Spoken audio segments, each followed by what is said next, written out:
Olá, eu sou a Tami do Literatami e este é o vídeo sobre o livro O Motorista de Médici, de Mário Rodrigues. É terça-feira de carnaval, a chamada terça-feira gorda. Descubro quem foi meu tio, Abel Rodrigues de Lima, um torturador. Assim é que começa O Motorista de Médici, o livro de Mário Rodrigues, publicado pela editora Oia. O Mário Rodrigues, para quem não conhece, é um autor pernambucano, ele é contista e romancista. Graduado em letras, possui especialização em língua portuguesa. Em 2016, ele levou o Prêmio Sesc de Literatura na categoria Contos, com o livro Receita para se fazer um monstro, que também foi finalista do Prêmio Jabuti em 2017. E ele tem várias obras publicadas e essa aqui é a primeira experiência de leitura que eu tenho da literatura do Mário Rodrigues. E eu já adianto que é com entusiasmo que eu faço essa indicação para vocês, porque eu gostei bastante dessa leitura. Vocês viram aí então, né, que o livro tem um ótimo início, com uma informação que cai como uma bomba para esse narrador, porque o Abel, além de ser o seu tio, era o seu tio favorito. E até então esse narrador, ele não sabia que o tio tinha atuado como torturador durante a ditadura militar brasileira. E a gente fica assim, né, como o livro vai seguir a partir daí, como que esse personagem que está narrando vai reagir a essas informações. O Abel foi um verdadeiro guia na vida desse narrador, ele inclusive foi quem ensinou o protagonista a guiar o carro, por exemplo, já trazendo um pouco dessa referência ao Motorista de Médici, né, a essa habilidade de dirigir, que ele vai passar, transmitir para o seu sobrinho, e o sobrinho fica completamente surpreso com essa informação de que o tio havia sido um torturador de um regime militar ao qual o protagonista é totalmente contrário. Então tem muitos sentimentos, muitas sensações aí conflitantes, né, concorrendo a um só tempo, logo de cara aqui na narrativa, e o protagonista vai ter então esse desafio de passar a ver, além do óbvio, essa figura que ele já tinha mais ou menos cristalizada ali na sua mente, né? E até isso de ver além do óbvio, de enxergar além do imediato, foi algo que o seu tio o ensinou a fazer também, né? Então, em certa forma, é como se esse narrador fosse um Caim que tivesse de assassinar simbolicamente aquele que por tantos anos ele tratou como um familiar ilibado, né? Que ele reconheceu como um mestre, inclusive, reproduzindo ali certos comportamentos e costumes que, a partir de então, vão passar até a enojá-lo. E nós estamos no terreno da autoficção. O Mário Rodrigues, de fato, tem um tio que leva esse nome, que teve essa função durante a vida também, e ele precisou, então, empreender esse novo olhar sobre o seu tio preferido, e é um olhar que vem por meio da literatura. Esse tio é chamado de Abel na família e de Cabo Foguinho no trabalho, e é um homem que viu no trabalho militar, especificamente na equipe de busca e apreensão do DOI-CODE em São Paulo, uma possibilidade de ascender economicamente depois de um começo de vida muito difícil ali em Canhotinho, em Garanhuns, em Pernambuco, né?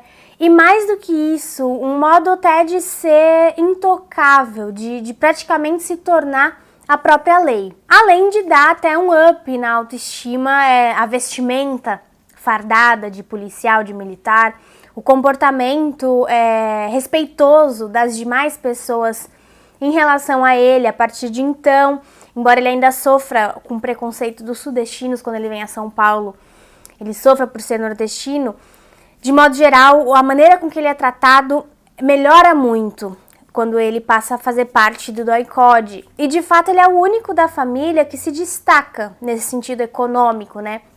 Enquanto geral continua ali passando perrengue, ele consegue uma condição de vida um pouco melhor. E conforme ele traz essas informações sobre o Abel pra gente, o Mário vai esgarçando esse horizonte da existência, da sua própria existência, por meio da escrita autoficcional, no agora da narrativa, né, neste momento em que ele escreve. E a real história do tio, então, vai ser a história oficial que realmente interessa ao narrador, né? E ele domina muito bem a narrativa, os tempos na narrativa. Por vezes ele joga as ações do tio lá para o futuro e para os efeitos que essas ações terão no seio familiar.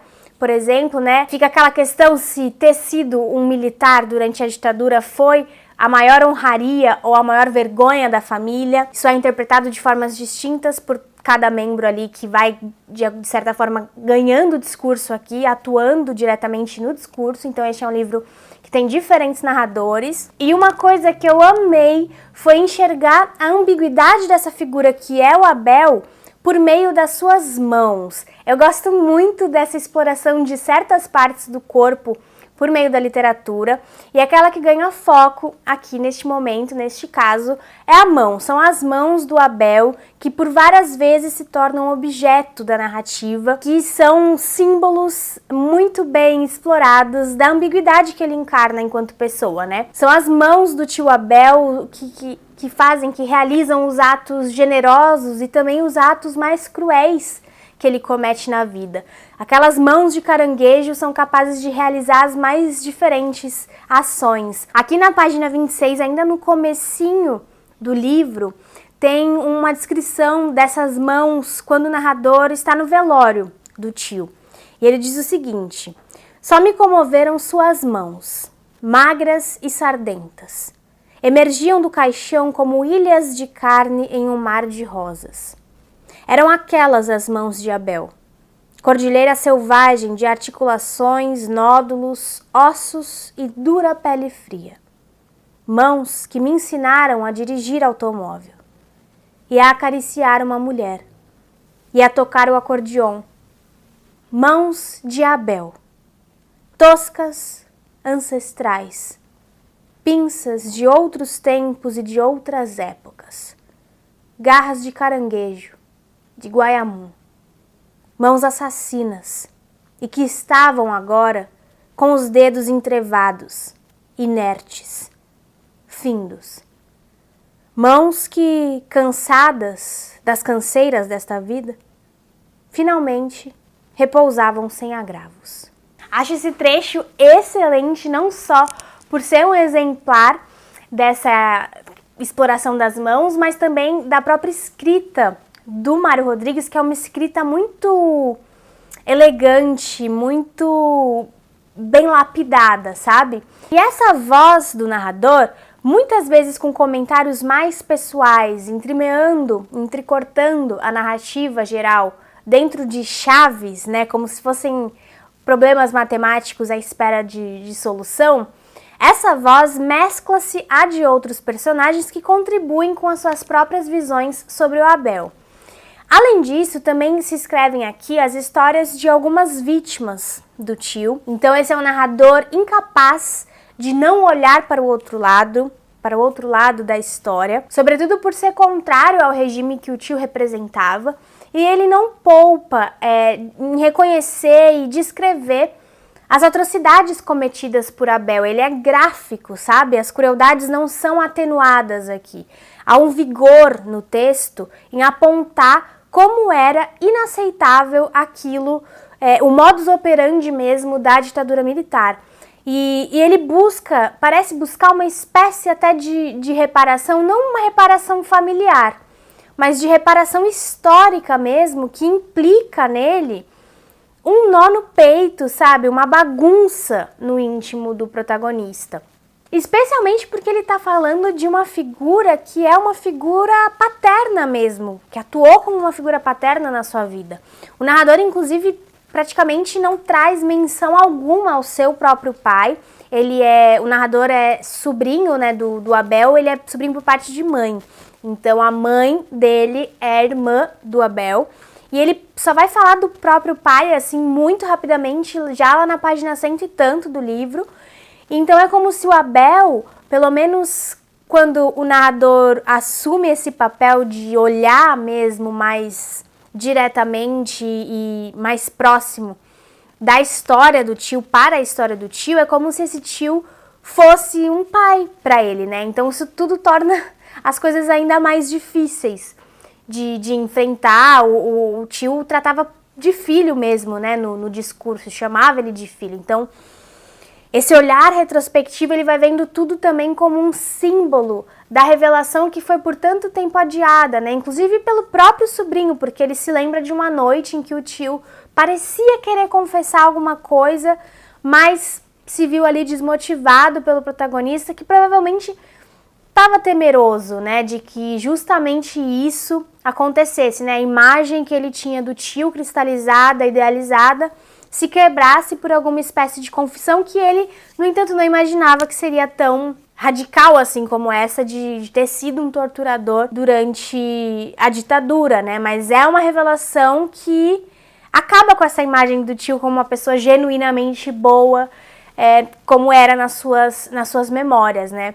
E ele considera a todo tempo a carga moral a narrativa considera a todo tempo a carga moral dessa descoberta sobre cada aspecto da vida do protagonista. E é uma situação que abre espaço para que questões muito interessantes e até já exaustivamente, talvez levantadas por outras obras, não necessariamente sobre a ditadura militar brasileira, mas questões que são provocadas aqui também, mas nesse contexto específico, né, do narrador e de um familiar que tem a coragem de encarar a verdade da sua própria família. Nesse ponto, eu sinto que essa narrativa é muito inovadora. Mas ela traz essa questão, né, até que ponto os militares torturadores eram apenas uma ferramenta na mão do Estado. É algo que me lembra até, inclusive, uma questão que me lembra, inclusive, o livro As Benevolentes, do Jonathan Littell. Jonathan Littell tem um vídeo aqui no canal sobre este livro, um vídeo antigo, que traz a perspectiva de um nazista, um oficial nazista durante a guerra.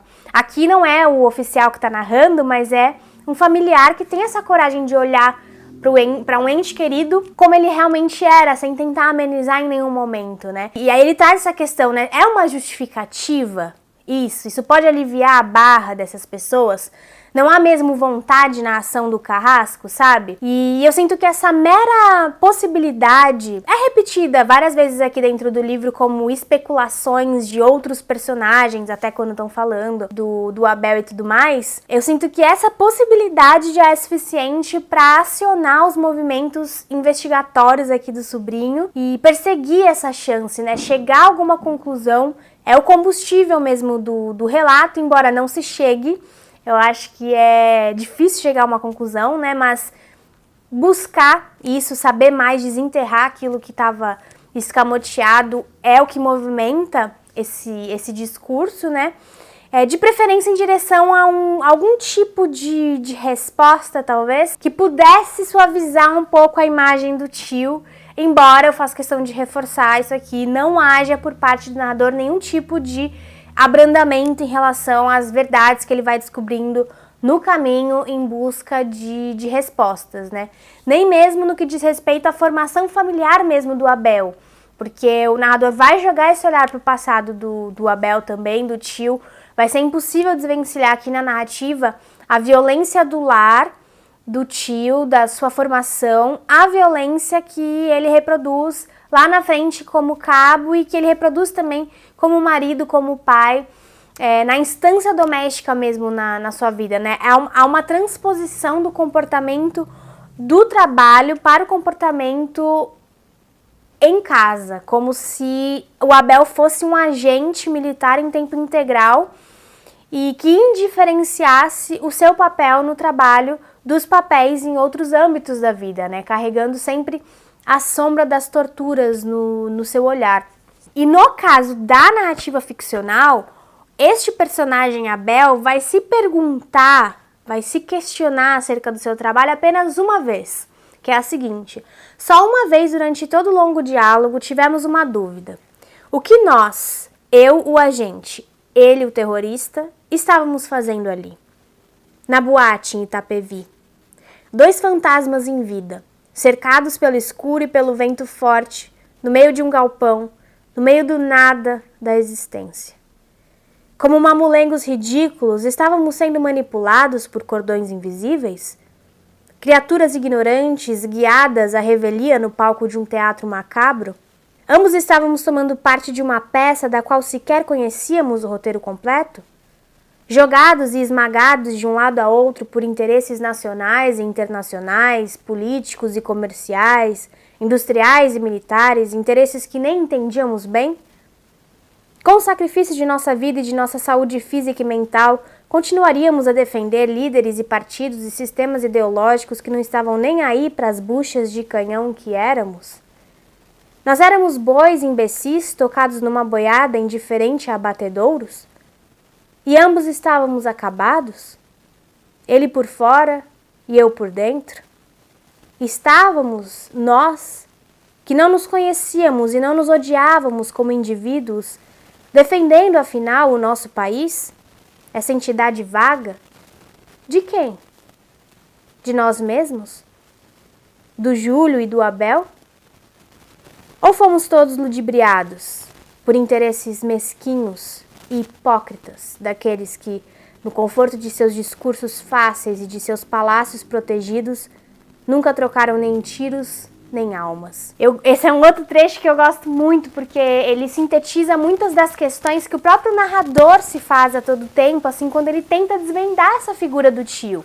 E não há resposta nem para o próprio Abel, quanto mais para o sobrinho, mas o que interessa mesmo é desvelar, né? É revelar quem são essas pessoas que estão ali frequentando ainda os mesmos espaços, que são às vezes, se não descendentes diretos de oficiais que atuaram durante a ditadura militar brasileira, às vezes descendentes políticos dessas mesmas figuras e que continuam atuando e reproduzindo essas violências, muitas vezes sem nem mesmo entender do que se trata, né? Como a gente vê aqui nesse momento do livro.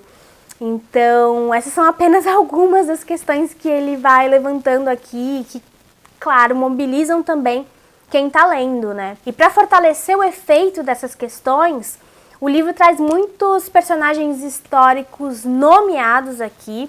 Então, personagens assim marcantes mesmo na história do país, que tiveram algum envolvimento, por vezes superficial, outras vezes mais profundo, com o Cabo Foguinho, com a presidenta Dilma Rousseff, por exemplo, que era uma militante antiditadura na época, o coronel Carlos Brilhante Ustra e os próprios presidentes militares, né, como o Médici, que está aqui no título do livro. E eu acho muito interessante como de todas as múltiplas facetas desse tio que se apresentam aqui no livro, o Mário Rodrigues opta por destacar a sua atividade como motorista de Médici, né? Que ele cumpriu, assim, por acaso, uma única vez, num único dia, mas que não só foi o serviço mais importante da vida do Abel, né? Servir diretamente ao presidente, como se fez um evento muito representativo da complexidade desse personagem, da complexidade que ele carrega, do modo exímio, né, com o qual ele cumpre as suas funções, do comportamento inteligente e altruísta que ele, sem dúvidas, era capaz de manifestar, mas que muitas vezes se manifestava por causas e intenções tortas, para dizer o mínimo, né? Então eu não vou dar muitos detalhes de que momento é esse, quando ele vai ser o motorista do Médici, mas quando vocês lerem o livro, acho que vocês vão concordar comigo que é realmente uma atuação muito simbólica, que justifica, sem dúvidas, tá aqui no título do livro, né? Esse tio do Abel ser apresentado pra gente como motorista de Médici. E é sensacional acompanhar como o regime militar se estrutura e se fortalece internamente a partir dos relatos acerca de um indivíduo aparentemente tão irrelevante em relação à grandeza, à grandiosidade do projeto nacional que foi a ditadura, e como o retrato desse homem aponta a importância mesmo de cada pequeno sujeito à manutenção dos sistemas de opressão e como esses sistemas sabem disso e por isso alimentam a importância de cada um e fortalecem também o senso de comunidade dentro dessa máquina. No meio disso tudo, o Mário ainda pontua a própria construção do livro dentro da narrativa, então tem um pouco do passo a passo aqui da escrita do livro dentro do livro, da busca por soluções, por informações, dessa reconstrução do tio no seu próprio interior. E ele joga o tempo todo com as dimensões reais e ficcionais de si no texto do próprio autor, se mantendo em posição de superioridade, às vezes até meio pretensiosamente, eu sinto esse personagem aqui, esse protagonista talvez, o que dá todo o tempero, né, a narração. E não por acaso, no pós-fácil, o Thiago Medeiros vai escrever aqui que guarda uma teoria, por sinal, personalíssima sobre quem seria o verdadeiro personagem principal deste romance documental de traços autobiográficos. Mário Rodrigues, agora personagem, a primeira pessoa da narrativa, é uma imensa metáfora sobre essas terras tupiniquins. Naquele momento, pergunta-se Mário, como também pergunta-se até hoje o Brasil, o que fazer diante da crueza da história familiar. E eu venho a concordar assim, com o Thiago, pra mim às vezes é até difícil chamar o motorista de Messi de protagonista, porque eu sinto que o personagem Mário Rodrigues aqui, que eu já não consigo ter certeza que é nomeado aqui dentro do livro, mas enfim, a gente entende como Mário Rodrigues toma o protagonismo sim, afinal também de contas é ele que vai nos guiar aqui pela história como o seu tio o guiou em tantos momentos da vida, né? Então é um livro excelente, eu tive alguns pequenos incômodos com a leitura, como por exemplo, ele é estruturado, deixa eu ver se eu consigo mostrar pra vocês, todo dividido assim por letras, como se ele tivesse compondo um arquivo mesmo, deixa eu ver se eu consigo mostrar. Então tem o A, depois o B, o C, todos os capítulos têm essa configuração. E aí eu entendo, no início eu achei super legal, assim, que ele tenha pensado nessa estrutura de arquivo, porque tem tudo a ver com essa ideia de desarquivar a identidade do tio e, enfim.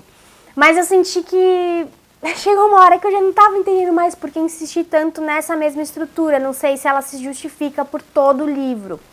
É até uma questão que eu queria trazer, eu vou levar para o Mário também. E uma outra coisa é que, por vezes, para mim, foi difícil reconhecer diferenças, particularidades nas vozes narrativas. Eu diria que as mudanças são mais de perspectiva, e essas sim são totalmente reconhecíveis, mas elas são mais de perspectiva do que de estilo propriamente, né?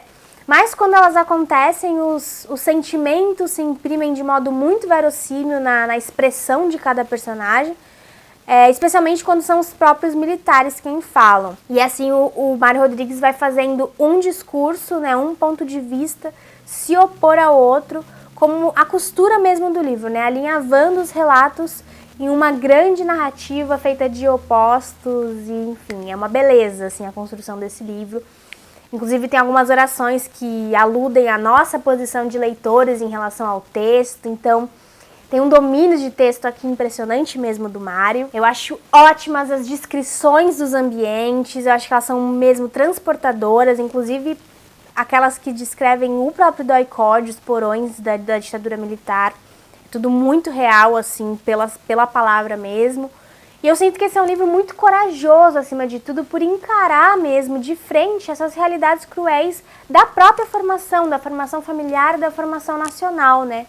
Então é um livro historicamente muito importante por tratar diretamente e explicitar as crueldades de um período que eu considero ainda pouco discutido, literariamente falando. Eu acho que, na verdade, ele é muito escamoteado, por vezes parece que há um salto, assim, há pouca coisa sendo dita ainda sobre a ditadura militar brasileira, e quando é dito na literatura, por vezes é muito de modo oblíquo, sabe? Não é tão direto como o Mário Rodrigues faz aqui, sabe? Então, eu sinto que esse merece mesmo a alcunha de romance documentário, como está sugerido aqui no livro. E, além de tudo, o livro é dedicado às vítimas da ditadura militar brasileira, né? Então, é muito importante que o autor tenha se disposto mesmo a escancarar essa verdade sobre a sua família. Eu imagino que tenha sido um desafio quebrar com essa idealização e, literariamente falando, né, pensando o Mário como um personagem, isso é feito de modo magistral mesmo aqui dentro, e ele acaba produzindo um livro que é contra a adulteração histórica mesmo, né?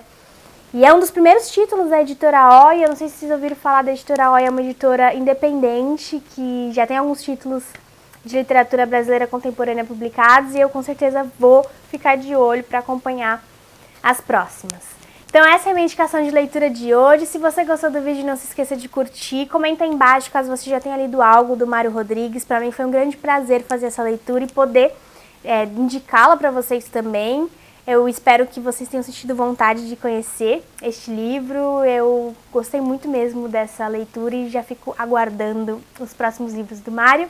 Inscreva-se no canal se você for novo por aqui e acompanhe o Literatami nas outras redes sociais. Muito obrigada e eu vejo vocês no próximo vídeo. Tchau, tchau!